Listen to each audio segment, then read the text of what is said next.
दोन कवी अजून आलेलेच नाहीयेत. ते कवी नेहमी उशिरा करतले आहेत. अरे अरे अरे उशीर झालाय काय आम्हाला? ते काय तुमचं नेहमीच आहे. बसा आता.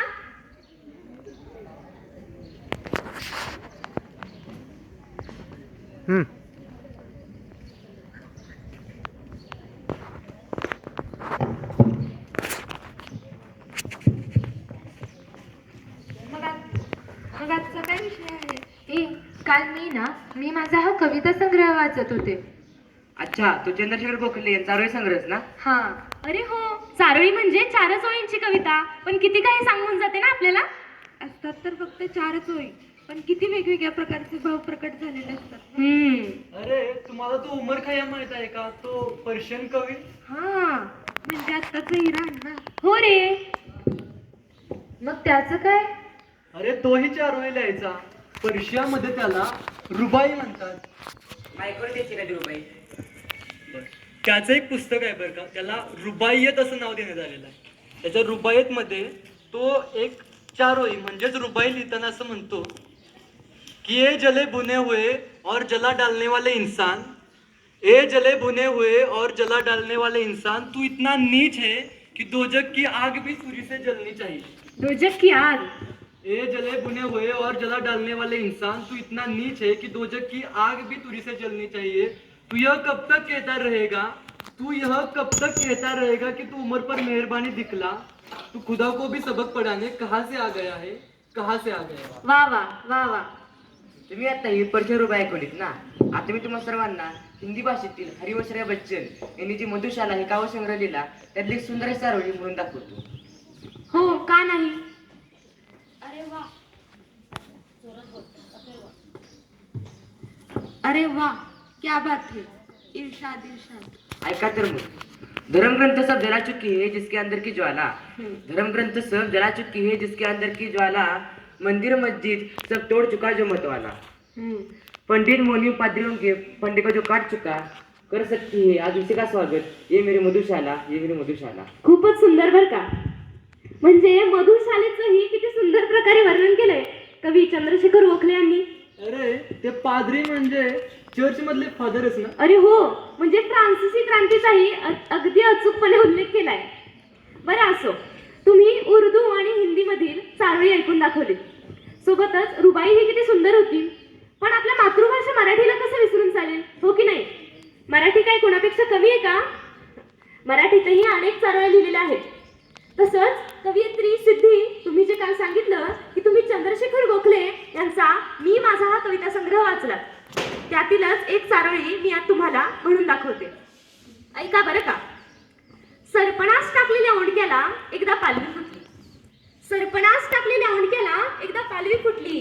त्यालाच कळेनासे झाले ही जगायची जिद्द कुठली, ही जगायची जिद्द कुठली.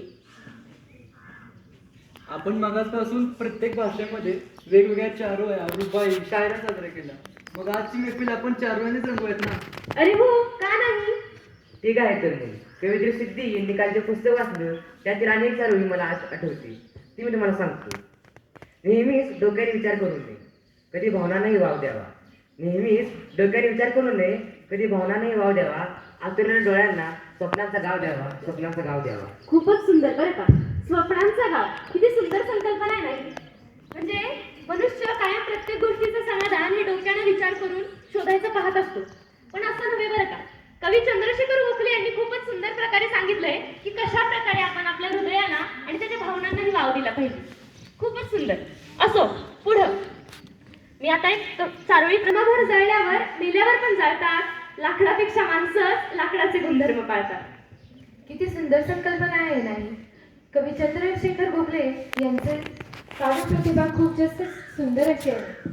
याचा अर्थ किती गहन आहे ना. बरं असं, घराभोवती कुंपण हवं म्हणजे आपलं जग ठरवता येतं. घराभोवती कुंपण हवं म्हणजे आपलं जग ठरवता येतं. बाहेर बरबटलेलं असलं तरी आपल्यापुरतं सारवता येतं, आपल्यापुरतं सारवता येतं. प्रत्येकाला स्वप्नांचं स्वातंत्र्य देण्यात आलेलं आहे. स्वप्न निश्चितच पाहावी आणि स्वप्न पाहायची जिद्द आणि उमेद ही आपल्याला आपल्या घरातूनच मिळत असते. आणि असं स्वतःचं आपलं घरच एका पाखरानं हरवलं. ते पाखरू काय म्हणतं ते ऐका.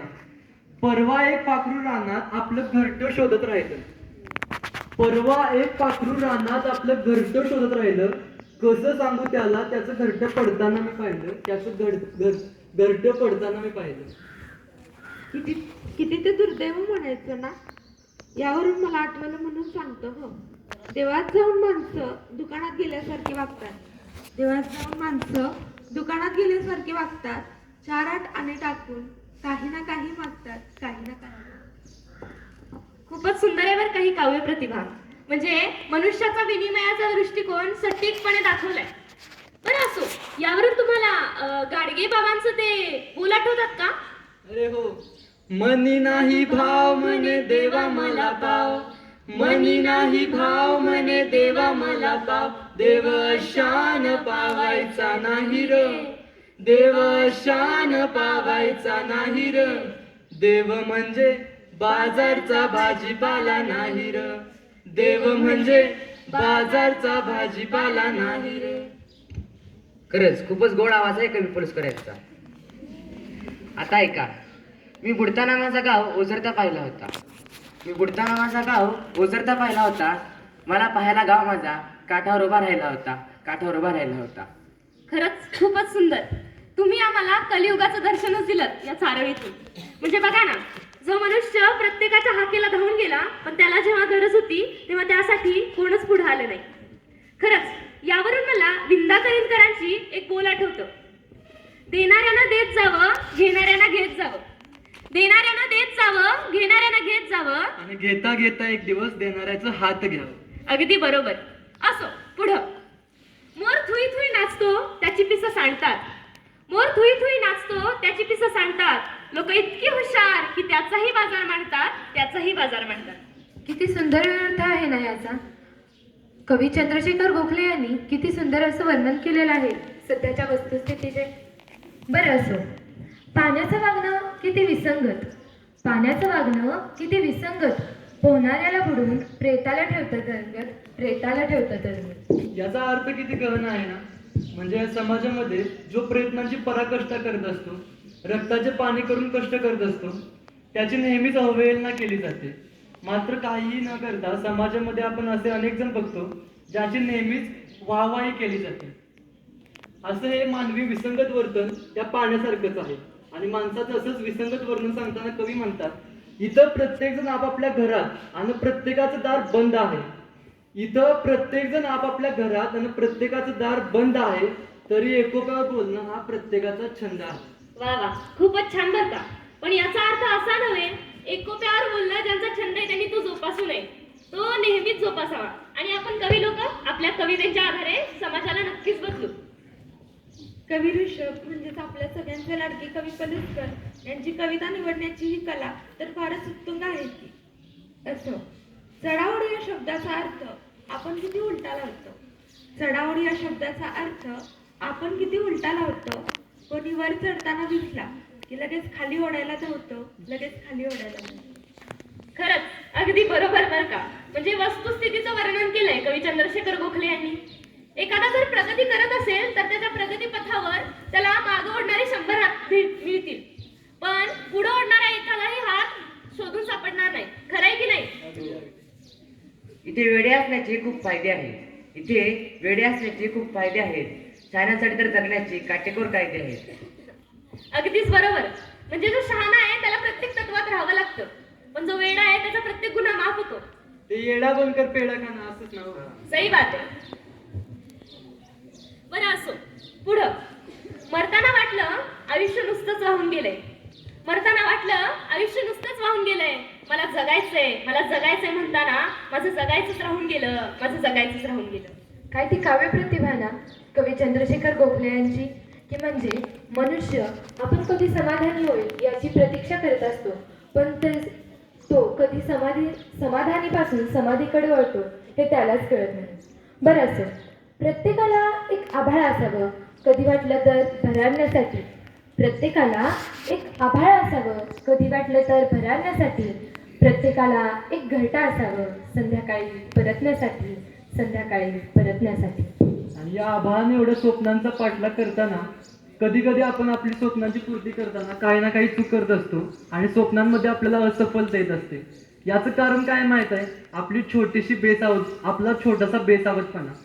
तो बेसावधपणा कसा टाळायचा हे सांगताना कवी उत्तम वर्णन करतात. ते म्हणतात की असे बेसावध क्षणच सावधपणे टाळायचे असतात. असे बेसावध क्षणच सावधपणे टाळायचे असतात. जवळ येतानाच दुराव्याचे काही नियम पाळायचे असतात. काही नियम पाळायचे असतात. कवी चंद्रशेखर गोखले यांची ही सारोळी तर खरंच मनाला बुडं घालून गेली. असो, आठवणींच्या देशात मी मनाला कधी पाठवत नाही. आठवणींच्या देशात मी मनाला कधी पाठवत नाही. जाताना ते खुश असतं, पण येताना त्याला